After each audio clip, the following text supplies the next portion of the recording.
bilaabaya shir jarayd oo ku saabsan beesha ugaadhiyaan haddaan ahay maxamuud cali xasan waan kaga hadlaayo dagaalka ka dhacay gobolkeennan magaala madaxdiisa lascaro nimankii inagu soo roray dagaalkan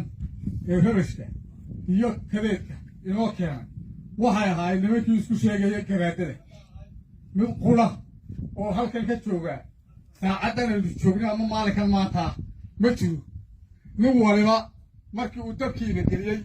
ayuu u kacay meeshuu doonayay mid xabar ka yimi mid maraykanka ka yimi iyo mid ka yimi carabta ayay noqdeen kumay dhiman miduu dhalay kumuu dhiman gabadha kagama bixin innaga unbuu dabkayna geli madfaca iyo wuxuu isbaray maatadayni ninkan waa ninkii ugu bakhaarka weynaa magaaladan hal haaf oo bariis ugama bixin waxaas oo danna anayga soo barkaceen waxaasoo dhammi maatadayni intii hadhay waa ta lagu quudinaya somalilan ku quudinayso magaalada fadhiga waxa ayda geliyey waxaynaan arag oo hore aynaan u arag oo inagu dhacay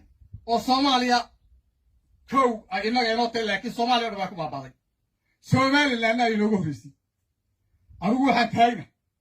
haddaanu nahay beesha ugaadhiyahan odayaasheedii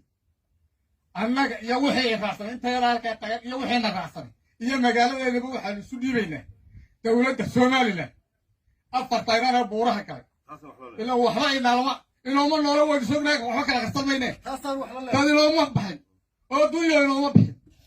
oo magaala inoo bixin waa ta madaxda lagu garaacay waxaan leeyahay isu dhiiba ciidamada qaranka somalilan